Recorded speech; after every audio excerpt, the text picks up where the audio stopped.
Assalamualaikum warahmatullahi wabarakatuh. Perkenalkan, nama saya Faisal Abdau. Saya dari program studi Teknik Elektro Universitas Mula Warman angkatan 2019 dengan NIM 19090760042. Pada video kali ini saya akan menjelaskan sebuah jurnal yang berjudul Conversion of Science Language into Text.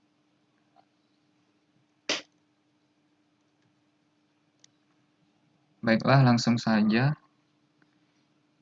Dari jurnal Conversion of Science Language into Text, ada 4 bagian, yaitu ringkasan masalah, teknik dan algoritma, lalu ada hasil, dan keunggulan atau keterbatasan.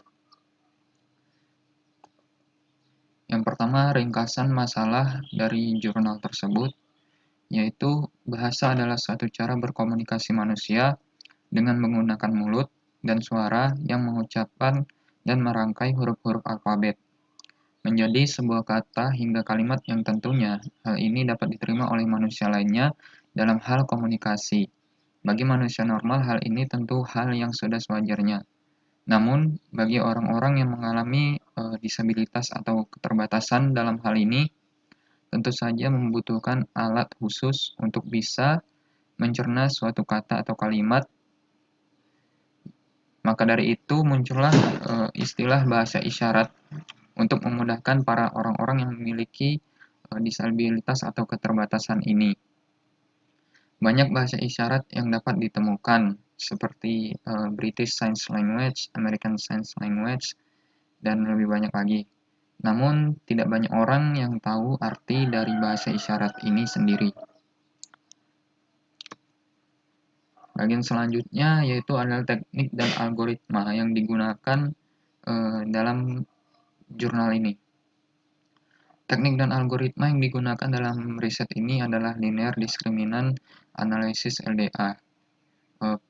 Pendekatan yang mana algoritma ini digunakan untuk mengenali gestur dan mengkonversikannya ke dalam teks dan suara. LDA terutama digunakan dalam statistik, pengenalan pola, dan pembelajaran mesin. Pendekatan ini digunakan untuk menemukan kombinasi linear fitur yang mencirikan atau memisahkan dua atau lebih objek atau peristiwa. Pada LDA sendiri membuat data untuk memastikan variabel independen untuk setiap observasi atau percobaan secara kuantitas dan berkelanjutan atau kontinu. Algoritmanya sendiri dari yang saya dapat dari jurnal tersebut yaitu ada 9 langkah.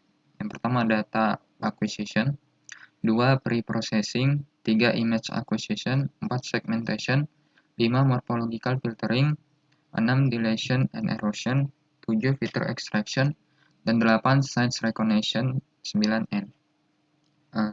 Yang pertama yaitu ada data acquisition. Data acquisition ini adalah langkah menerima 10 gambar dari setiap 26 bahasa isyarat.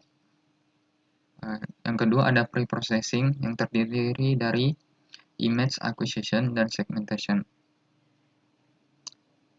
Image acquisition sendiri adalah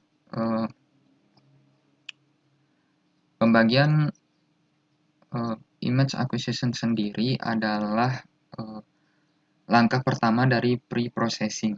Lalu ada segmentation, yaitu pembagian segmen-segmen pada gambar. Lalu ada morphological filtering, yang dimana tools ini dapat merepresentasikan dan mendeskripsikan sebuah bentuk. Lalu ada dilation dan erosion, yaitu pembesaran pada gambar dan erosion. Lalu ada feature extraction, yang dimana gambar diekstraksi.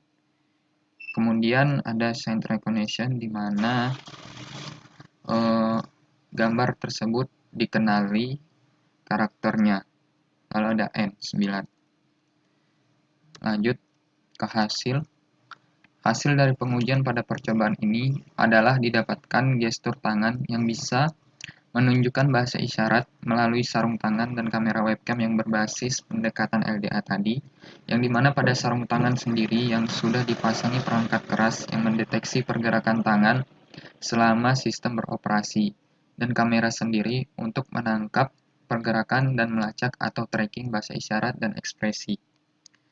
Dan dilakukan pembesaran pada gambar tangan lalu didapatkan hasil dari maksud bahasa isyarat tersebut, yaitu yaitu huruf-huruf dari isyarat tangan. Lalu bagian keempat ada keunggulan atau keterbatasan, yaitu teknik pendekatan yang digunakan Linear Discriminant Analysis atau LDA. Pendekatan ini cukup efisien dengan tingkat akurasi yang cukup tinggi dan waktu yang relatif cepat dalam mengenali gestur tangan pada pengujian.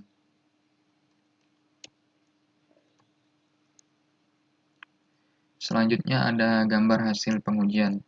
Di sini ada gambar 1, yaitu gambar input sebuah tangan.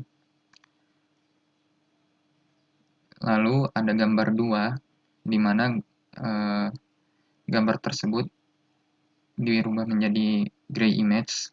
Lalu ada yang ketiga, di mana gambar tersebut diinversikan dari gray image atau gambar abu-abu, diinversikan dari gambar abu-abu. Lalu ada yang keempat, yaitu Otsu image atau gambar Otsu. Otsu adalah metode memisahkan pixel-pixel menjadi dua kelas, yaitu foreground dan background atau latar depan dan latar belakang. Lalu ada yang kelima, yaitu dilation dan erosion, yaitu memperbesar gambar dan mengenali gambar tersebut, merekognisi gambar tersebut. Lalu ada gambar keenam, yaitu output gambar output atau hasil gambar atau hasil dari pengenalan gestur tangan tersebut, karakternya dari karakter gestur tangan tersebut. Lalu ada gambar yang terakhir, yaitu output hasil dari gambar pengenalan karakter gestur tangan tersebut, yaitu berupa huruf A.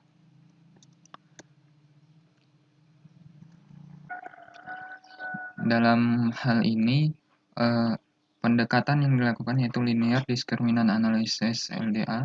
Metode ini memisahkan pixel-pixel gambar menjadi bilangan biner dan bernilai 1 dan 0, sehingga dapat dengan mudah untuk mengenali gestur tangan tersebut.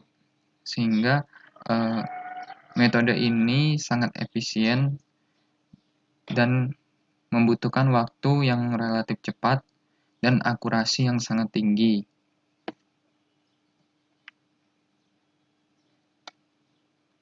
Selain itu, ada juga pendekatan lainnya, yaitu pendekatan berbasis vision ya. Algoritma pengesasan gambar digunakan dalam teknik berbasis vision untuk mendeteksi dan melacak bahasa isyarat dan ekspresi wajah dari pengguna bahasa isyarat tersebut.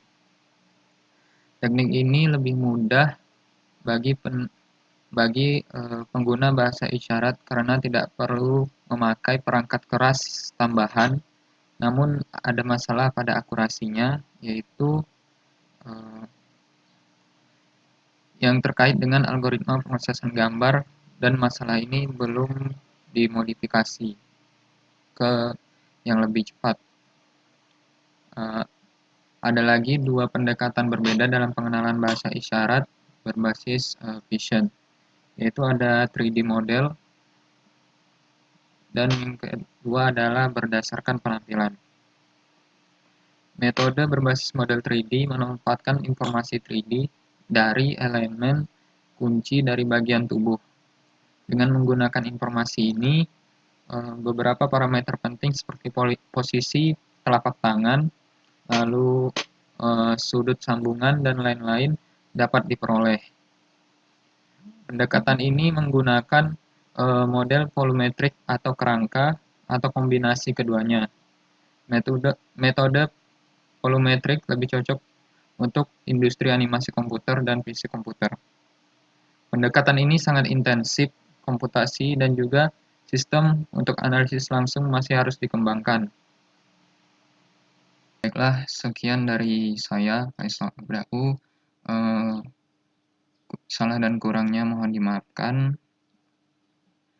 Saya akhiri. Wassalamualaikum warahmatullahi wabarakatuh dan selamat pagi.